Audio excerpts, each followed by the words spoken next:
Welcome to another edition of E.W. Jackson for America. Now, you may be wondering what happened yesterday. We had, as a result of the storm, a power outage, then an internet outage. So I was completely down. I had a little emergency jetpack that I used to try to get access to the internet, and that worked for a couple of my devices, but I was not able to be on with you yesterday because the internet simply was not working. I didn't have the ability to live stream to you.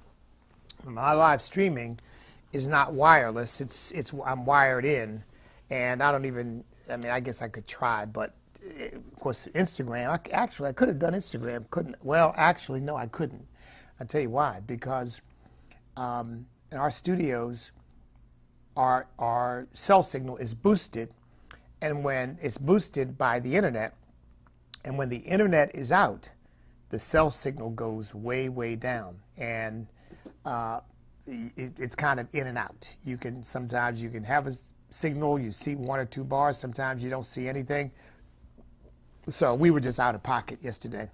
Able to get a little work done because, of course, we are only 4 days away from the Martin Luther King Leadership Breakfast that is coming up on Monday, Martin Luther King holiday, at 10 a.m. Eastern Time. Let's see, I don't know whether we'll be live streaming that or not. I don't think we will. But if we are, we'll definitely be live streaming that kind of wireless and doing the best we can to give you a little bit of a bird's eye view for what is going on there. We don't expend the substantial cost it takes to actually live stream an event like that because it's a 2-hour event. And how many people are going to sit and watch a 2-hour event live stream? And how many people are going to, if they miss it, going to go back and watch it later? Now, so we're not going to expend the cost of doing that. So if we do it, it'll be with a cell phone deal and basically just doing it based on the wireless signal of the hotel. Just to at least the people interested will be able to see it, and we're not going to go beyond that. Now, the Andrew Wommack event, we are planning to do a high-quality live stream, wire into the hotel system so that everybody can see that because, of course, that's going to go not only to Andrew Wommack's supporters and my supporters around the country, but his supporters around the world. So we're really looking forward to that, and we are going to make a substantial investment in making sure that that's live streamed well. Pray for us, because even with the best of intentions and even with the significant investment, the gremlins can get in and kind of mess things up. So we're believing God that will not be the case. And you'll be able to tune in. If you can't make it to the Andrew Wommack event on January 27th, you will be able to tune in and live stream to see the event. And then, of course, we're going to use bits and pieces of it and try to get some excerpts from it that we'll make available on social media, that kind of thing. So two big events coming up. Counting down 4 days to the Martin Luther King event. And then, what is today? Today is the 11th, isn't it? Wow. Only 16 days. That's right, because it's 2 weeks from Saturday. Only 16 days left to the Andrew Wommack event. By the way, right now it appears that we are at practically at capacity for the Martin Luther King Leadership Breakfast. And we are still 2 weeks away from the Andrew Wommack event, but we have over 500 people registered right now. That means we are at half the capacity of the room, and I predict that we're going to need to go to an overflow. And so I would just encourage you to register, and thank you for that, because again, it gives us an opportunity to predict with some accuracy how many people are going to show up and how much space we need. Because obviously if we go to an expanded capacity that's going to cost us more money, we don't want to do that unless it's clear that we're going to need it because the people are going to be there. So we've got some big things coming up. So to register for the Andrew Wommack event, go to standamerica.us, standamerica.us. And if you want to attend the Martin Luther King Leadership Breakfast, which is really going to be a great event, go to thecall.org, thecall.org, and you can buy your tickets there. You can buy a table there.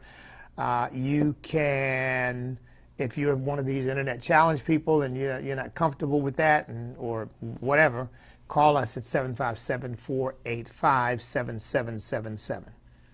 That's 757-485-7777. Okay. I have not talked much about political candidates and about the political campaign because it's really a little bit close to me, as you can imagine.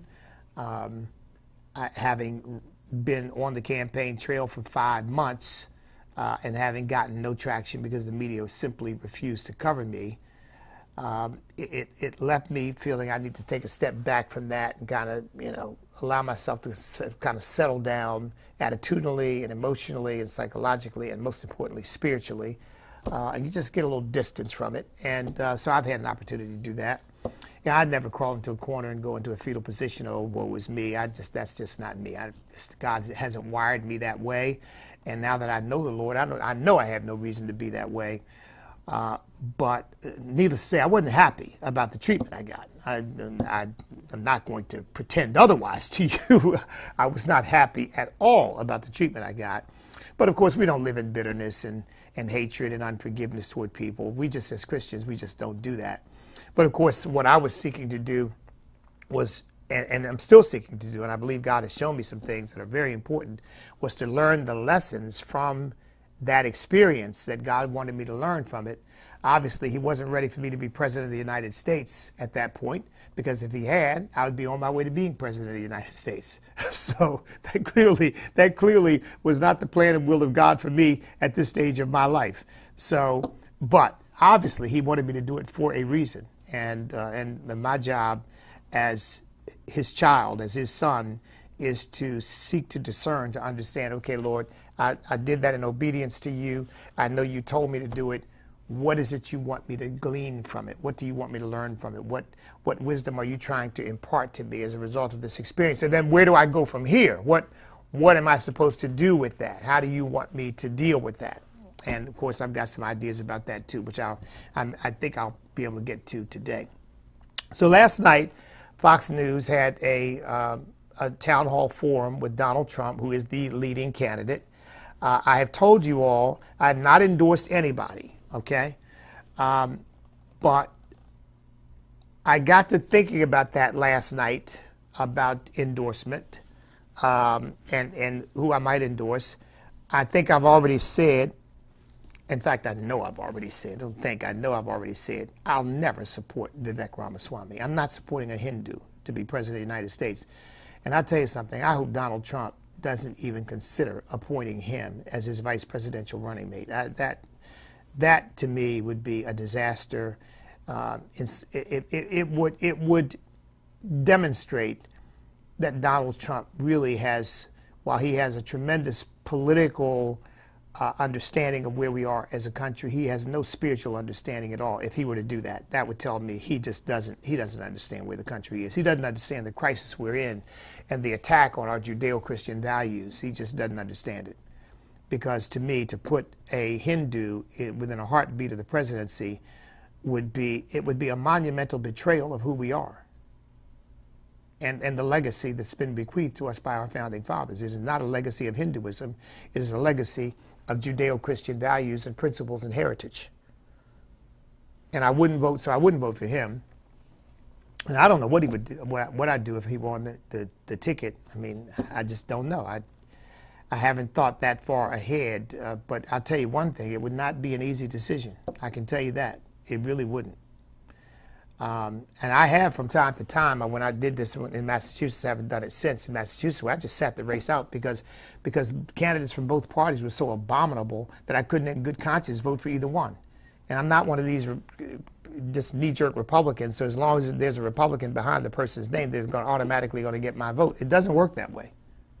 It doesn't work that way. I owe my first loyalty and allegiance to Jesus Christ, my Savior.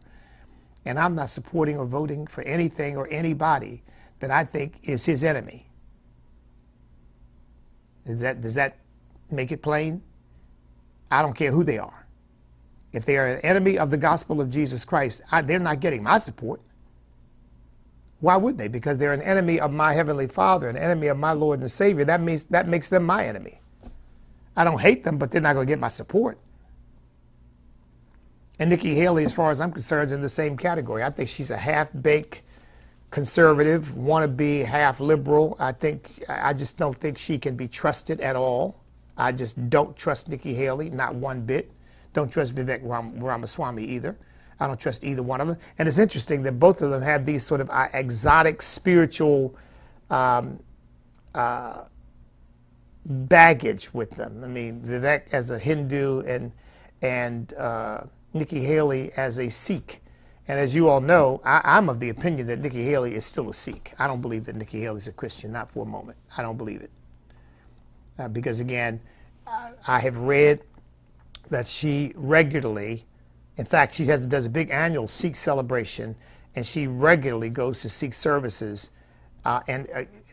Any Christian, any born-again believer would understand that that is to participate in idolatry. Now, the Bible teaches us that when Christians had the issue of buying meat that had been offered to idols, that there was nothing wrong with the meat because they knew that the idols were nothing. And the only question was whether eating the meat would perhaps weaken a brother or sister who didn't have that maturity, and therefore, for their sake, you might avoid eating the meat that had been offered to idols. But other than that, it's just meat. Right? Well, you and I know that there is no such thing as these pagan gods that these pagan religions worship. They don't exist. But we also know that we would not give aid, comfort, approval, imprimatur to these idolatrous organizations by going in and participating in their services. When I was in Boston, there was a lot of pressure on me to be more ecumenical, and I would not do it. And the reason is that they would want, we're going to come into a service and we're going to have the Hindus pray and we're going to have the Muslims pray. And I said, well, I'm not coming to that. What's wrong with you? Don't you want to unify with the community? No, not if that's what unity means. Because I'm not going to come and bow my head and act like it's okay while somebody prays to an idol that I know is at best a function, a figment of a wicked human imagination, and at worst is a demonic entity that has worked itself into the hearts of people and has people worshiping it rather than worshiping the true and living God. And I'm going to go and bow my head when they pray to this thing? No, I'm not doing that. Period. I'm not doing it. So those two are out. Period. They're out. And I don't think any Christian should even give a second thought to voting for these people. So that leaves only two candidates. Oh, by the way, and Chris Christie's dropped out, here's my response to that. He was never in it. I was more in the presidential race than Chris Christie was. I don't care what the mainstream media says. I was more in it than he was. Only advantage he had is that he's run for president before, and he's a former governor of New Jersey. So I gave him a certain name recognition. But in terms of his getting anywhere near the nomination, I mean, it was a joke. And I think that's one of the reasons why the mainstream media boycotted my campaign, because they know that if Christians have an opportunity to hear me, Christians who love God and love this country are going to gravitate to my voice and what I'm saying. And they didn't want that to happen, so they just basically tried to shut me down. So I had a better chance of winning the nomination than Chris Christie. He wasn't going to get anywhere near it.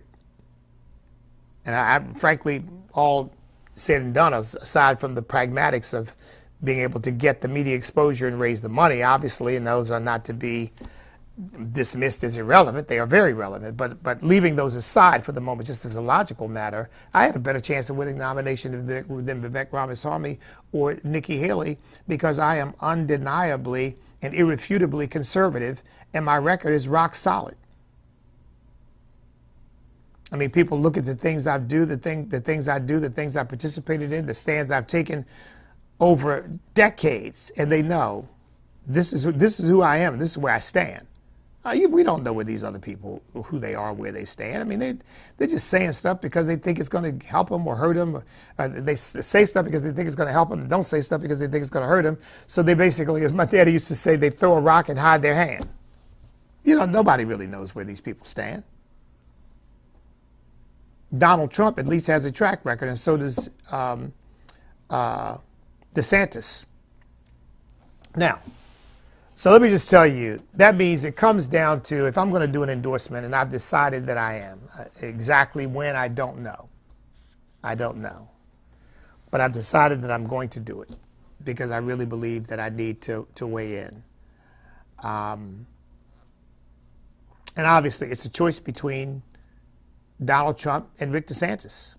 That's it. That's all there is. And Rick DeSantis seems to be fading. So as a practical matter, I don't know.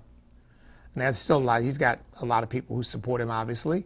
And I think the man has done a magnificent job as governor. There's no question about that. I mean, the job he's done as governor of Florida is unassailable, frankly, in my view, unassailable. Now, there's some questions about to the extent to which he is beholden to corporate interests, and there's some question as to just how deep his conservatism goes, or whether this is an opportunistic moment on his part to show himself as Mr. Conservative. I mean, who knows? Donald Trump's track record is quite clear. I had, though, really God gave me a kind of insight into why it is important that I endorse when the time comes. I'm just not sure exactly when that will be. I don't know whether I'm going to endorse. I'm probably not going to endorse before the Iowa caucuses, frankly, because they're coming up on the 15th, and I don't see myself endorsing at least at the moment. Now, who knows? I could have a change of heart, but I don't see myself as endorsing before the Iowa caucuses. And the Iowa caucuses may tell the tale, but meaning that the Iowa caucuses may basically move all the candidates out of the race so that there's really no alternative. So at that point, it may not even be relevant. But nevertheless, I want to be led by the Spirit, not led by my emotions or political opportunism or whatever people think. You ought to do it because politically, blah blah blah. I'm interested in doing the will of God, not. Jesus, when he was told to go up to the temple for the feast, he said, your time is always at hand, but my time is not yet. Because what he meant was, I'm going to move when my Father tells me to move, not when you tell me to move. So that's the attitude I try to maintain. But here's the little parable, if you will, or the little vision that God gave me about, because I was thinking about, I'm just staying out of it. I'm not endorsing. I'm just going to stay on the sidelines of this political race. I will continue to talk to people about the issues rather than talking to people about a candidate. But this is what the Lord showed me. And of course, my reasoning for that is this. This was how I was reasoning. I've changed my mind now, but this is how I was reasoning. There's not a candidate who understands where we are. And therefore, while obvious, I'm going to vote for the most conservative candidate, assuming that that person is not disqualified by not being pro-life or by supporting some weird, bizarre policy that I just can't, my conscience just won't let me get around. Like I said, that used to happen in Massachusetts, where I couldn't vote for Bill Weld. I mean, Bill Weld was an abomination to me. Horrible. Some of you won't even recognize that name. He's the former governor of Massachusetts. Terrible. I wouldn't vote for him. But did you vote for the Democrat? Nope. Just didn't vote. Well, sometimes if I could write in, I would write in the name of Jesus. Make a statement anyway. But I wasn't voting for either one of those clowns, the conservative clown or the Republican clown. So my reasoning was, what is really the point of getting deeply involved in this when I know either way the country is going to continue to barrel along in the same direction, short of divine intervention or a leader who understands that we are in a spiritual and cultural revolution and that there's some things that have got to be approached differently than anything we've had to do before. But this was what the Lord gave me as a way of looking at this. if you have a terrible accident of some kind or injury of some kind, or something goes wrong with your health that presents an emergency, right? Where it is potentially life-threatening at that moment. Nobody takes 3 weeks to study your condition and determine what to do. You need triage. You need immediate action. And so the first person you're likely to see in that situation is not the most renowned surgeon in the world who you may ultimately need to address this long term. But what you need at that point is an emergency doctor, an ER. You need somebody who is going to preserve your life until those longer term treatments that you need can be put in effect. Right? I mean, so they don't take you from an emergency situation, from a life-threatening injury situation, from a life-threatening accident. They don't take you from there to the surgical ward with the surgeon who had to be brought in from the other part of the country because you need some very highly specialized treatment that only this person or maybe a few others can give you. That's not where you start. You start in the emergency room. You need triage. What do we have to do to save this person's life so that whatever other treatment is needed down the road can be put into effect? So what you need is that emergency treatment that ER doctor is capable of giving you. Well, the best we're going to get right now for our country as president is an ER doctor. Somebody who can stem the tide, somebody who can stop the hemorrhaging, somebody who can stop the horrible flow that is causing America to lose its life, if I may put it that way.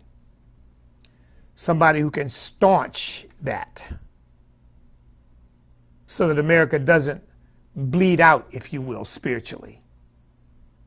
And then later on, we have time to bring in the expert surgeon or bring in the expert on treating that particular malady who can help preserve the long-term life of that patient.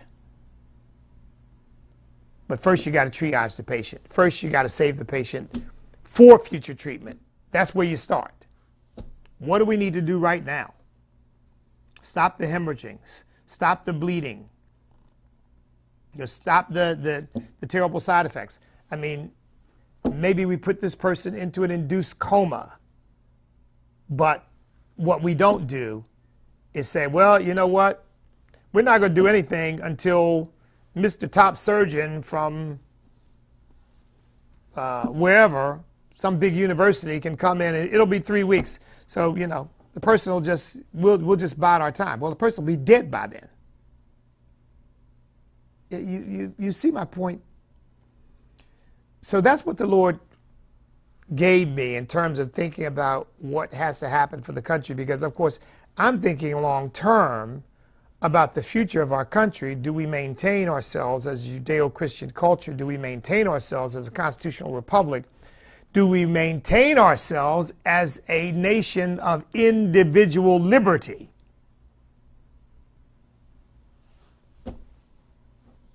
I think that the jury's still out on that question without divine intervention. But we can't wait for somebody like me, for example, that could be 4 years, 8 years, 12 years down the road, who comes in and understands that the country is in a spiritual and moral and cultural crisis and speaks to that issue in the nation, speaks to that condition in the nation, and causes Americans to begin to turn their attention away from just nuts and bolts politics, like the most important thing is to get elected. Not that that's unimportant, but it's not the most important thing. Turn our attention away from simply that and turn our attention to what do we need to do to preserve our nation inviolate, to preserve it as a constitutional republic, to preserve it as a Judeo-Christian culture, to preserve it as a nation of individual liberty. What do we need to do to achieve that long term, so that when I'm no longer in office, America is still going to continue, as Ben Franklin said, a republic if you can keep it. So that's the basis upon which I'm now reconsidering this whole issue of endorsing, because we've got to have somebody who's going to staunch the flow. We've got to have somebody who's going to stop the hemorrhaging. We've got to have somebody who is going to at least give us time to breathe in order to get the nation completely back on track. And by the way, America cannot be on track and be a pro-death nation. We cannot be on track and be a nation that kills our unborn babies by the millions. We can't. That is an issue that must be resolved. And it's got to be resolved for life. In favor of life. It's got to be. America cannot continue as a nation that is constantly, daily, week in, week out, month in, month out, year in, year out, killing our unborn children. We can't do it and expect to survive as a nation. It won't work. Because when you sow the seeds of death, guess what you reap? Death. What did Jesus say? He that sows to the flesh shall of the flesh reap corruption. But he who sows to the Spirit shall of the Spirit reap everlasting life. It's just that plain and simple, folks. As Ronald Reagan used to say, the answers are simple, but they're not easy. We're simple in the sense that it's not hard to understand what's going on, but they're not easy in the sense that, but turning the situation around, that's a challenge. And we can't do that without the help of Almighty God. We simply cannot. We simply cannot.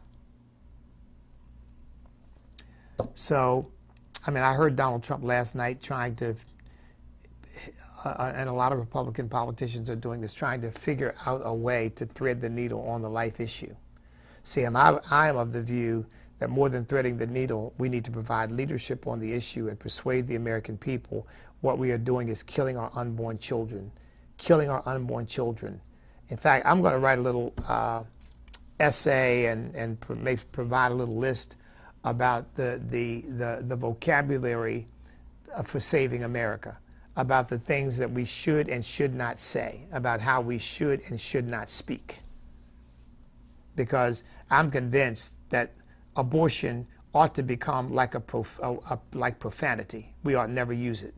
We ought to say killing babies and killing unborn babies, because that's what's really going on. And abortion is kind of a sanitary word, you know. It sanitizes the issue. Because, you know, you can abort a mission, right? It's a military term. Abort, abort, abort. It's a word that can mean a variety of things. But when you say killing an unborn baby, that only means one thing. We've got to stop buying into the vocabulary of the left, and they've really carried the day on that. They have been past masters at altering the culture and the thinking of people by changing our vocabulary. So I'm gonna do a whole piece on that. Remember, folks, I said I will not use, and you will never hear me use LGBTQ to refer to the homosexual activists.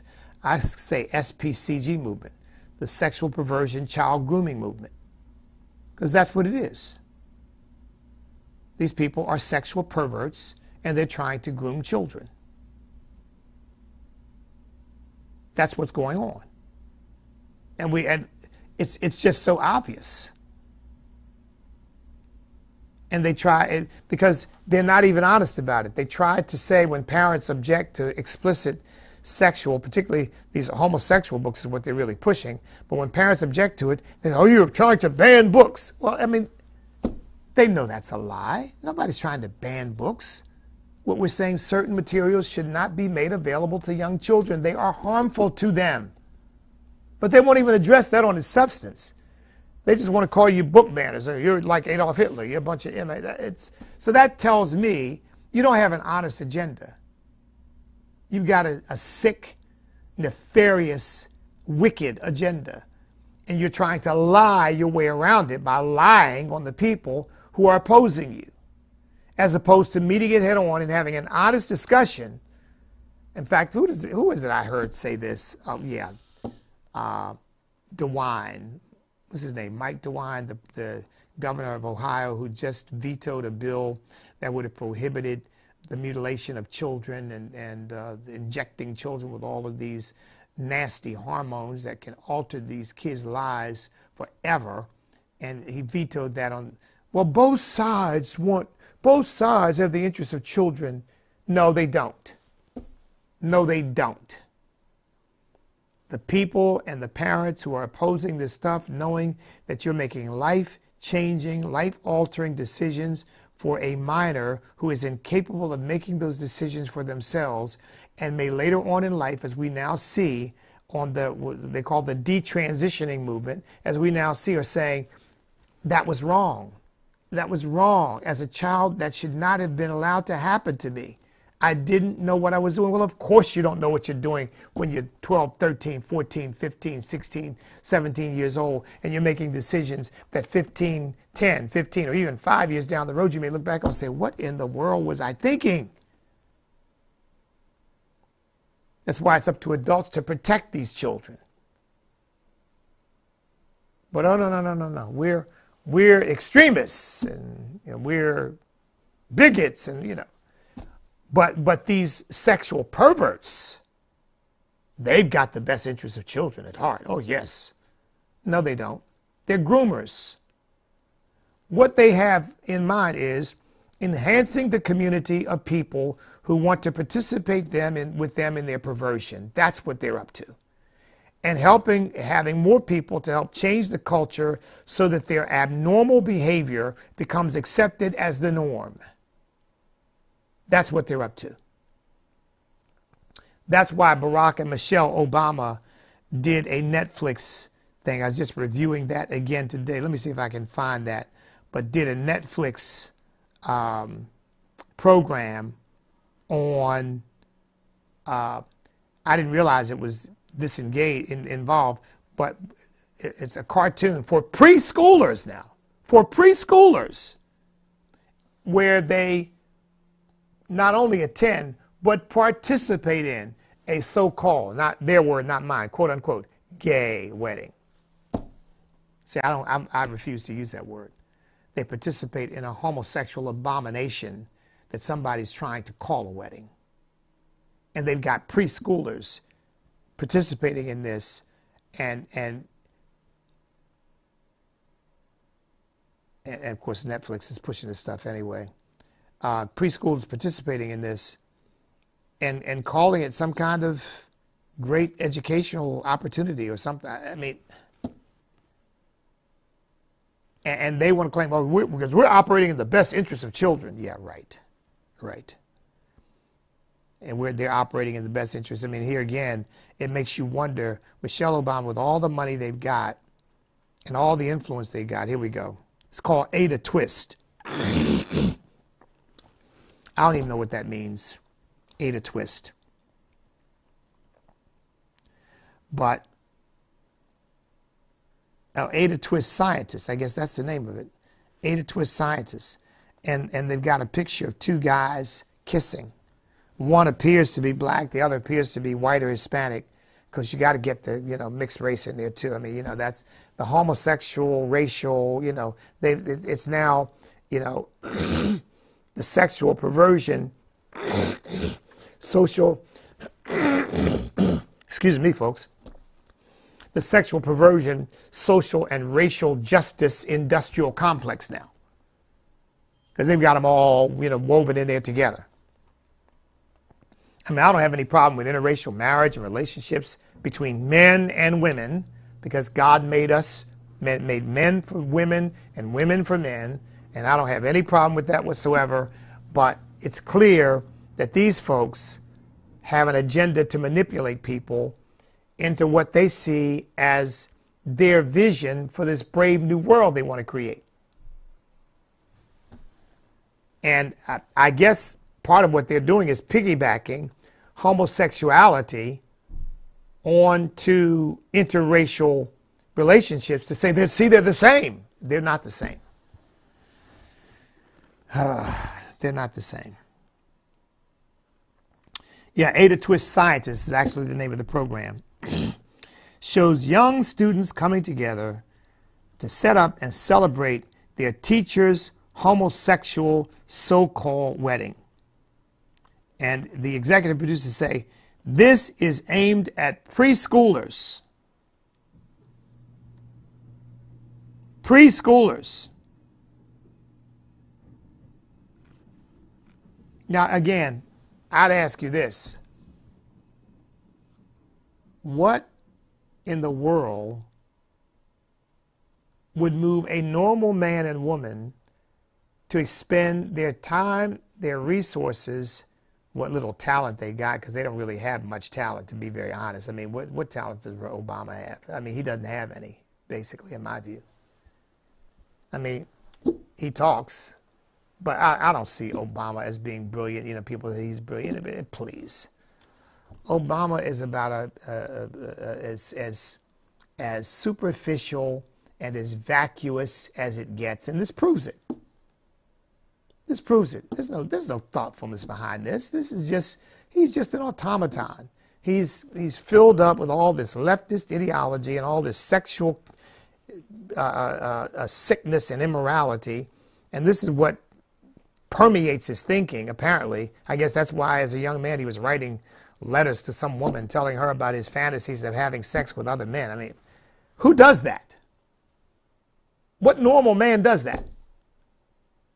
And writes that to a woman? I mean, so all you black folks who voted for Obama, for whom Obama's still your God, you can have him, because he certainly isn't mine. I serve the one true and living God. And I'm against all people who are against him. And Barack Obama was and is, I don't know that he always will be, but he was and is against the God of the Bible. And you Christians went out and voted for him based on race and based on, well, it's time. Oh, Lord, don't let me get started on that one. I said all that to come back to say,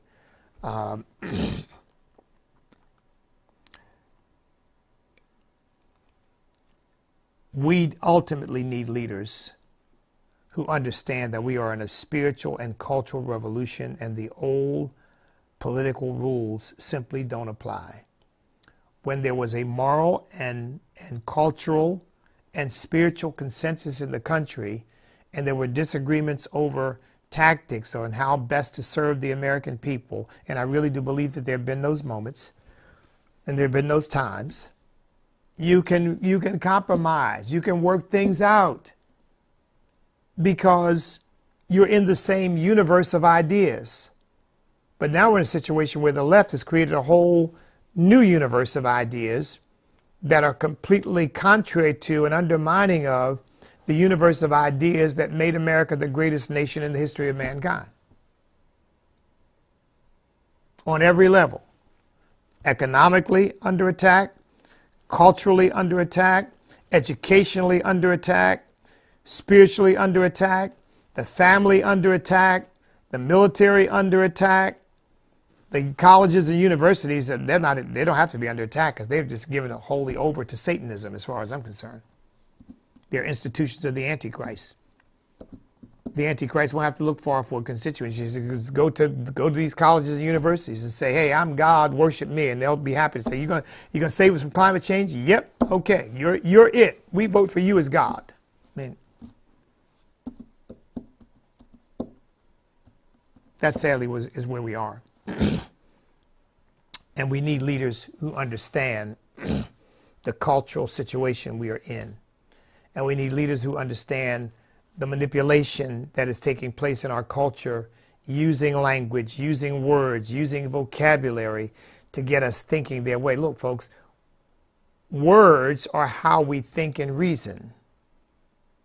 Words paint a picture of the present and the future. And when you allow someone to control the words we use, you allow that person to basically shape the reality we live in. Now, ponder that one for a moment. No wonder Jesus said, I believe it's in Matthew around 12:30 and 31, by your words you shall be justified, and by your words you shall be condemned. Jesus made clear words are very, very powerful. And the left has basically hijacked the vocabulary. And you have people who don't agree with them going along with it. We got to stop going along with it. Create our own vocabulary and say we're not doing that. Here again, that's why I don't use the phrase African American. Because to me it's an instrument of division. I'm an American. And like other Americans, I have an ancestral background because all Americans here have come from somewhere else.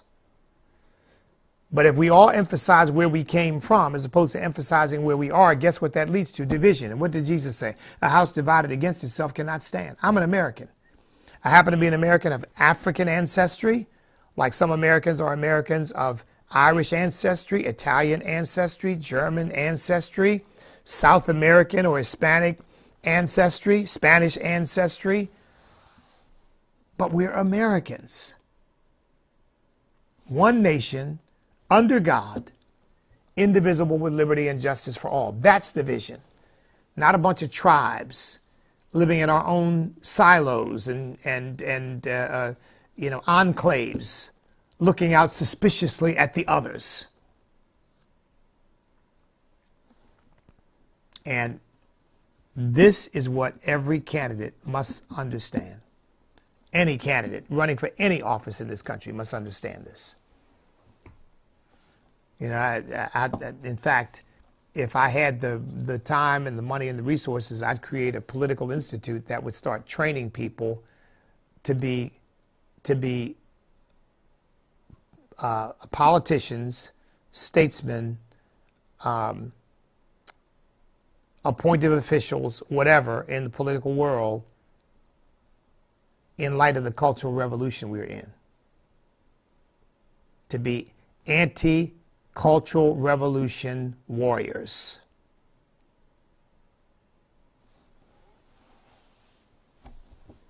ACRWs, anti-Cultural Revolution warriors. Because that's what we need today in order to save the country. All right, folks. Well, that's going to do it for today. Let me stop there. So,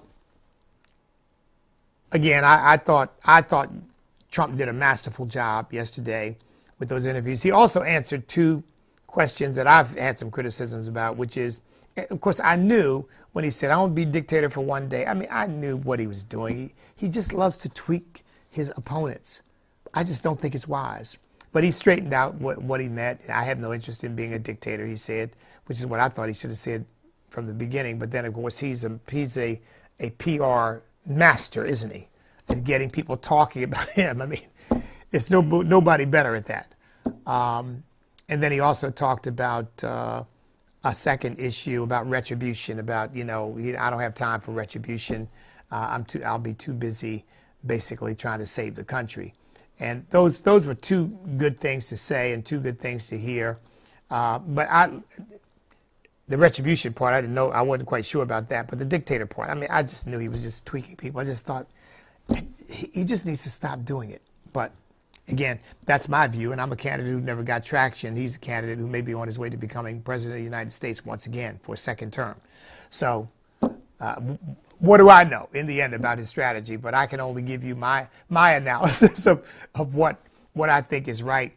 And from a Christian and Judeo-Christian perspective, what I think is right and what he ought to be doing in order to help knit the country together, and in order to not frighten people who might like him and like his policies, but think, but he's a loose cannon, he's a wild card. I don't know.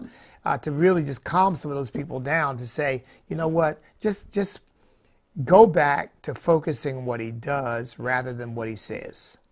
Not that what he says is irrelevant, but you've got to evaluate Donald Trump on the basis of his policies, not on the basis of his rhetoric, because his rhetoric it'll drive you up the wall. Even conservatives will just from time to time drive you up the wall. So right now it's down to two candidates. It's really down to Donald Trump and Rick DeSantis. I mean, that, as far as I'm concerned, that's it. And at some point, I'm going to make a choice between those two sometime in the not too distant future. I haven't decided exactly when I'm going to decide. By the time I decide, it may have already been decided for me, but probably within the next month or so, and I'll keep you posted on this. I'm going to make an endorsement probably within the next month or so and give you the reasons why I've decided to do what I thought I might not do. I thought I just might sit it out, stay out of it altogether, but I might well weigh in on this one. So, and by the way, whoever becomes the president, the choice of a vice president is a vital choice, because if they choose a Judeo-Christian warrior, if they choose an anti-cultural revolution warrior, an ACRW, if they choose one of those, that's going to be a tremendous encouragement. Because even if the president himself doesn't understand it, but they choose someone who does, man, that'll be a tremendous encouragement. That will be a tremendous encouragement. So I'm going to be watching the race very, very closely. Well, I haven't stopped watching it closely. Just basically haven't been commenting on it because, again, just a little too close to it. But that's going to change now, because we're into 2024, and the fate of our nation is in the balance, hangs in the balance over what happens in November 2024. And I've never, ever been one to sit out a fight. I'm in this one way or the other. I suspect my time will primarily be spent talking about issues and the issues that ought to drive people's vote, rather than talking about candidates, but I'll undoubtedly be doing some of that as well as we get further into the election season, and particularly once the nominees are chosen, but probably well before that. Probably well before the nominees are, or at least officially chosen, because it may be that after the 15th, it may be that's all she wrote.